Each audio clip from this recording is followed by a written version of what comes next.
Oh, so fabulous. Hi guys, welcome back to the channel once again. It's your girl Dumebi. If this is your first time coming across my channel, you're welcome. I do hope you decide to subscribe, and if you are a returning subscriber, you guys know that I love you. It's so good to have you here. Welcome back. So my usual disclaimer, today's video is strictly for educational purposes. Please do not go searching out the people that I talk about in this video.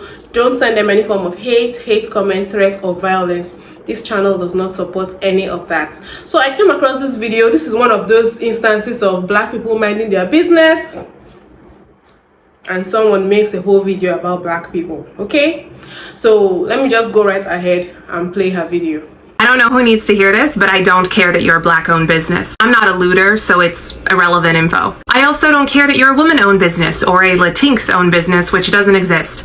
I don't care.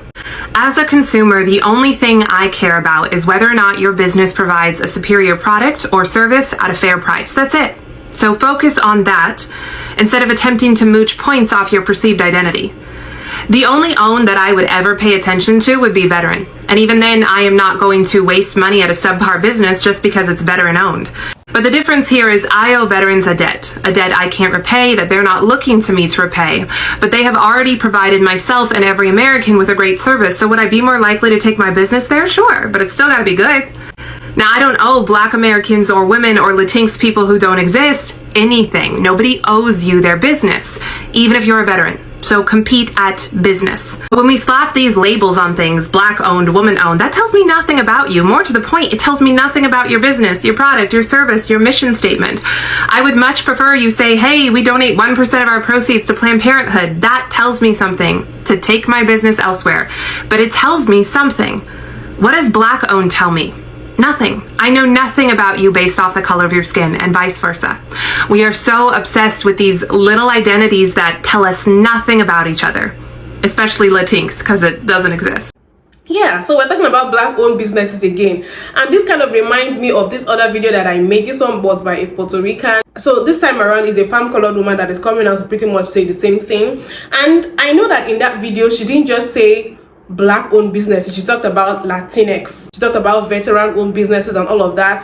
Yeah, but deep down I feel like it was black people she really wanted to talk about, not all those other people she talked about. It was really black people, because even when she was rounding up the video, she still specifically said black owned businesses. Much prefer you say, hey, we donate 1% of our proceeds to Planned Parenthood. That tells me something, to take my business elsewhere. But it tells me something. What does black owned tell me? Nothing. I know nothing about you based off the color of your skin, and vice versa.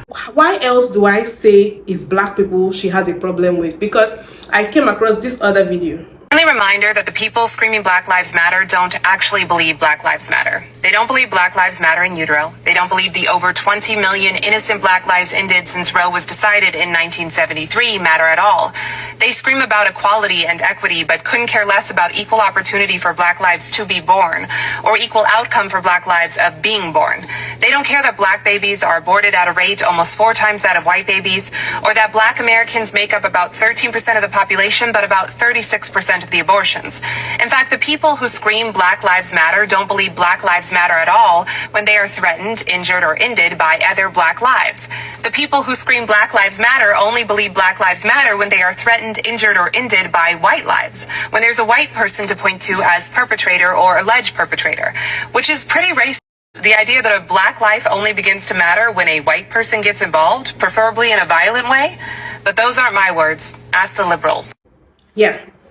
So now she's talking about Black Lives Matter, and then she managed to drag in black on black crime and also talk about abortions in the black community. So yeah, I think it's safe to say that this particular woman has a thing against black people. She has an anti-black bias. So now that we have established that, I'm just going to go right ahead and play people's responses to what she had to say.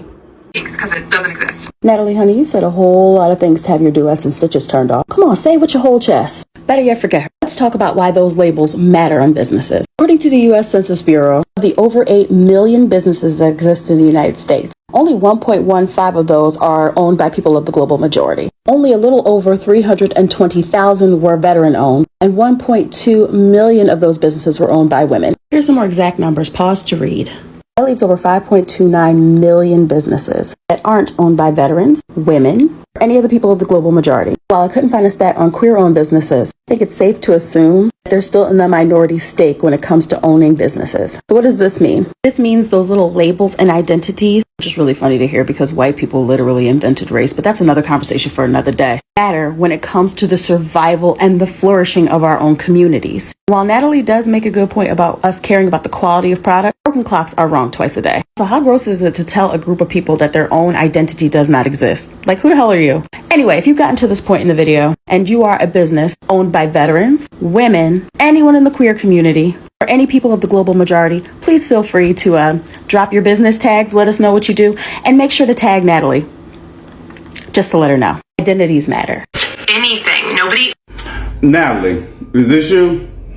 Yeah, of course it does. Bella, you know what? Not this time. This time I'm going to use your own words. Hold, please. Bitch, I have no idea what you just said or how you got to be where you are, but Yeah, I saw what you did there with the black-owned business and the looting thing. Yeah, typical dog whistle for race, or in this case, typical dog whistle female type for race. But I digress. But here's the thing. Nobody asked you. Nobody in the black community called you and asked you about marketing our businesses. Yeah, we don't care. You're not our customer base. We don't care what you think. We don't care if you ever support a black business. We will survive without you. And as far as who you are, you said who you were when you talked about women-owned businesses. As a woman, you won't even support a woman-owned business that advertises as such. Yeah, you're a whole bigoted piece of shit, and then you turn around and you don't even like who you are. And as far as the Latinx thing, I'm gonna let the Hispanic community deal with you over that. That is their lane, not mine.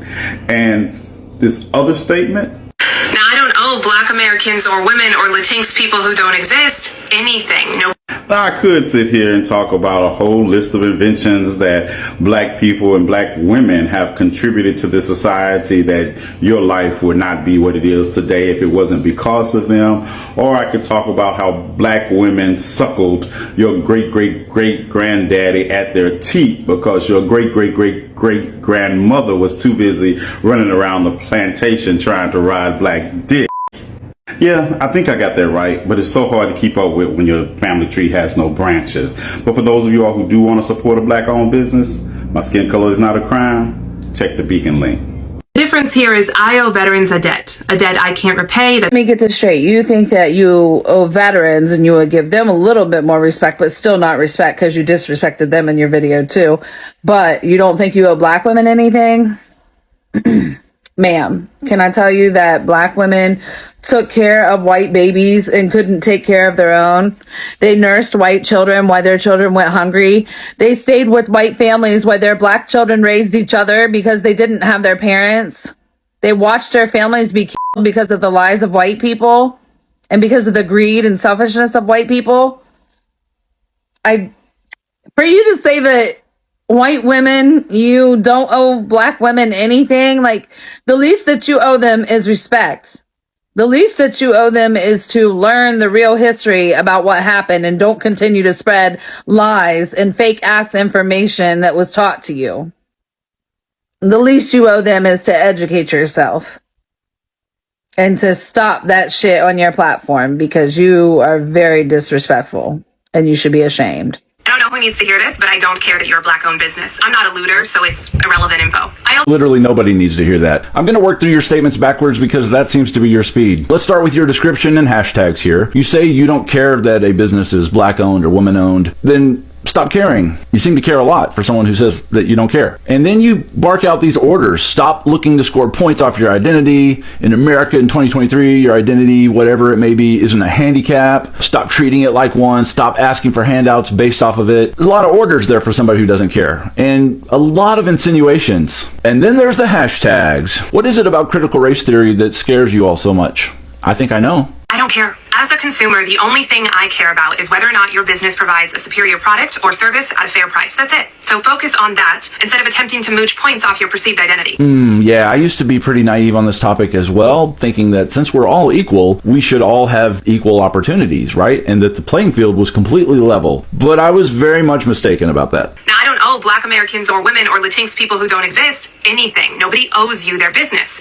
So compete at business. By the way, I'm pretty sure it's pronounced Latinx. There's the alternative Latine. Those are labels that people choose for themselves. They don't apply to me and you, so we don't get to tell people they can't use them. Until 1988, when I was in middle school, for the record, women could not borrow money without a cosigner that was a male relative. That didn't do a lot for their businesses, and so they've had a lot of ground to cover. That's about the time my mom went into business for herself and supported our family that way. I also have worked for 2 women-owned small businesses, the best jobs I've ever had. It gets even harder if you're a woman of color. Any person of color trying to secure a loan has been historically very difficult because of systemic racism. Bank policies. Here's a recent example. In 2020, at the beginning of the pandemic, the Paycheck Protection Program, which was the United States federal government program to help small businesses continue to function to give some relief during the pandemic, it disproportionately helped white businesses and did not help black businesses, at least not nearly to the same extent. Now, why was that the case? Because they had to have relationships with banks in order to get that money, which itself was a problem. That's not to say that everybody with our melanin deficiency is an overt racist.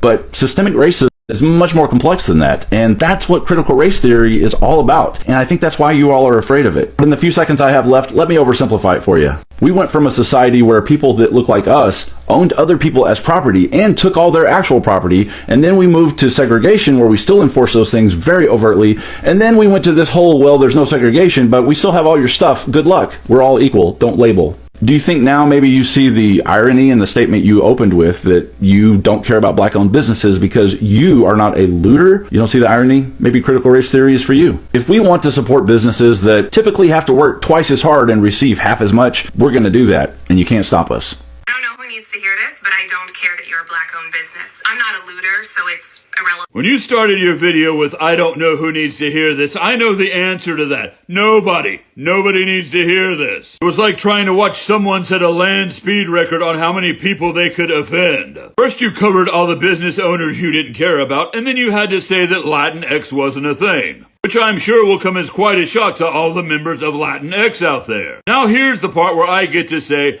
I don't know who needs to hear this, but I think we all know that it's you. People who look like you only make up about 15% of the world's population. You are literally outnumbered by everyone. So I don't think you were in a position to say who is and who isn't important, or who does or who doesn't exist. Well, anyway, this has been Doc for Diesel Punk Industries saying I'm glad you made this video so that if we see you in public, we know to look at you like this. Thanks for watching, and as always, Crunchy White Pimp forever. I don't know who needs to hear this, but I don't care that you're a Black-owned business. I don't know who needs to hear this, but when my husband gives me my allowance money to go buy things for the house, I don't care if you're a woman-owned business. I don't like giving my husband's money to other women anyway. I don't care if you're a Black-owned business because I'm not a looter, and I'm totally not a bigot for saying that because I honestly don't know the meaning of the word looter. And since I don't know what Latinx is, I'm just gonna mispronounce it and proclaim that it's not a real thing. If you want my husband's money, you better focus on your product. I don't want to get sent to the doghouse in the backyard again because I bought something from one of your rickety small business shops and it didn't match Hobby Lobby's quality. My husband was not pleased. I don't even care if you're a veteran. Thank you, but no thank you. Focus on your business if you want my husband's money. Business. I'm not a looter. What she fails to understand also is people buy great superior products until they find out that you're Black and then they don't want your product anymore. I don't know who needs to hear this, but I don't care that you're a black-owned business. Well, you have my attention. I'm not a looter, so it's irrelevant info. So there's something interesting about the use of the word looters here. This term has often and almost exclusively been used to describe black folk who are engaging in alleged criminal activity. The use of this term as a race dog whistle was popularized on a national level by Miami Chief of Police Walter Headley when he coined the phrase, "When the looting starts, the shooting starts," to describe what he considered to be undesirable behavior from the local black community. In this case, that behavior was civil rights protesting. And some of y'all may recall that we had that one president, I forget his name, but he's that one who's facing felony charges right now. He was also fond of this particular dog whistle.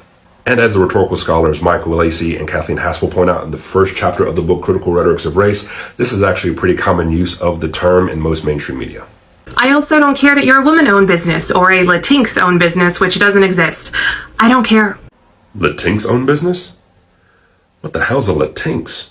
Oh, she means Latinx. But she says they don't exist. Does she not know that all words are made up?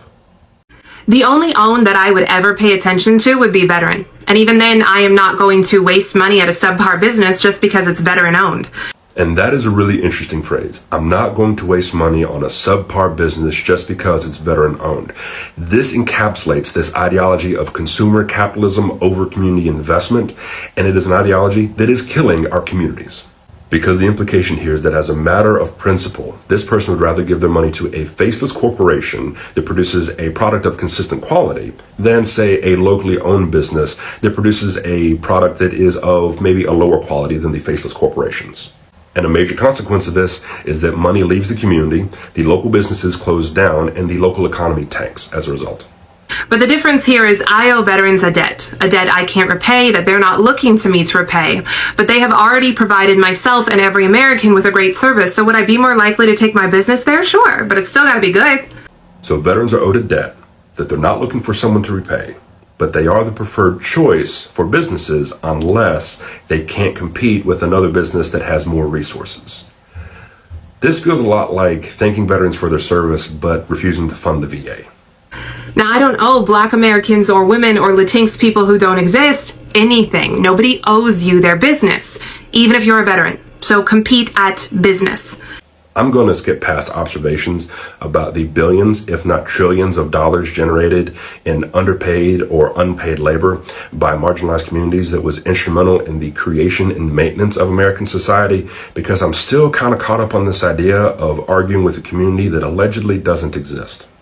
But when we slap these labels on things, black-owned, woman-owned, that tells me nothing about you. More to the point, it tells me nothing about your business, your product, your service, your mission statement. We are so obsessed with these little identities that tell us nothing about each other, especially Latinx, because it doesn't exist. One of the things that often gets missed in this conversation about minority-owned businesses is that this is not necessarily a way of marketing to white folks. As many folks of color will tell you, it is not a good idea to count on white guilt for anything, let alone keeping your business open. You see, the use of identity and marketing lets folks know from those communities that if they go to those businesses, their needs are more likely to be met.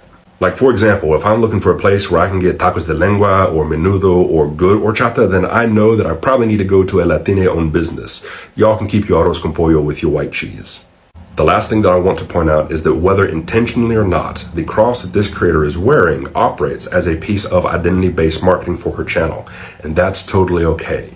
It just seems a little odd given the context. Looter, so it's irrelevant info. Wowzers, that was definitely quite the take. Did you know that black families have 10 times less the amount of wealth as the typical white family? Do you know why there's such a big wealth gap between black and white families in America? It's not because white people are smarter or work harder or are better business owners or have better products even. There was this little thing called slavery. You know, it's where our ancestors owned black people's ancestors. And then after slavery ended, we transitioned to penitentiaries, mass incarceration. There were Jim Crow laws, redlining, segregation, the war on drugs, etc., etc. Not to mention the many examples of black communities being completely wiped off the map, forcing them to relocate and start over from scratch. And these are just a few examples of the many causes of the wealth gap between white and black families. Anywho, new, let me show y'all some of the Black-owned small business items that I have purchased because,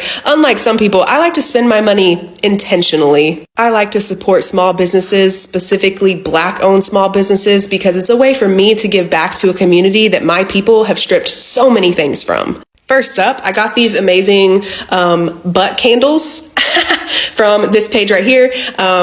God, they smell so amazing. I have not burned them yet because I simply cannot. From Haley's page, I got this rainbow cup that changes colors when it's filled with cold water. She also gifted me all of these mental health stickers. She has a lot of other stuff in her shop. Go check it out. I bought these sun moon earrings from Chelsea's shop. I got these ones too. Oh my gosh. She has a bunch of really cool jewelry, all with different stones. 10 out of 10 recommend. Also bought 4 different African soap nets from Oma's Cosmetics. These have been the best purchase ever. They last forever. You can wash them. They're not the same material as a loofah. They stretch. You can get the hard to reach places. So good. Also, if you count books written by Black authors, got some of those too. Anyways, no one is making you buy anything from a Black-owned business. It was weird that you felt the need to make this video in the first place, but I digress. And as for me and this household, we're going to continue to be intentional with our purchases and buy from Black-owned small businesses because 1, it feels like the least we can do, and 2, they got some damn good products. I've said it before in the other video, and I'm going to say it again. When people put those tags, Black-owned business, Asian-owned business, Indian, it is not for you that is not a member of the community. They are speaking to people who genuinely are searching out for Black-owned businesses to support. They are not trying to tell you who doesn't want to support the Black community or Black people in any way. That message, that tag, Black-owned business, is for members of the Black community that are interested in keeping the Black dollar within the community and enriching and building up the community. Building up the socioeconomic status of fellow Black people, enriching other Black people. It's not for you, sis. So if you don't want to support Black-owned businesses, please don't. People who want to support Black-owned businesses will. And then when she said that if she was going to support any business based on the tag, it's going to be veteran-owned business because she owes that to them or whatever it is that she said. So she actually acknowledges the sacrifices made by veterans. How about the sacrifices that was made by Black people in building America that you're still enjoying and your children and your children's children will enjoy? Because last time I checked, they did all of that for free. Black people basically did free labor. But who got paid? The white slave masters that lost their slaves after slavery was abolished. They got paid. But the Black people that did all the free labor didn't get paid till this very day. It's still a topic of discussion in America. So if you're talking about owing anything to anybody, I think you should also slide Black people under that list of people that are owed by the country. Maybe not necessarily you, but by the country as a whole. So what are you saying? The whole video screamed anti-Black bias to me. At the end of the day, Black entrepreneurs, Black business owners are going to keep flourishing, and people who want to support their community and support the Black dollar being kept in the community and building the community up are going to support them. And we don't care if you want to support or not. Black-owned businesses, African-owned businesses, other minority-owned businesses have their target markets, and you're not it. Anyway, you guys let me know what you think in the comment section. Please don't forget to give this video a thumbs up, subscribe if you haven't, and I'll see you guys in my next video. Bye.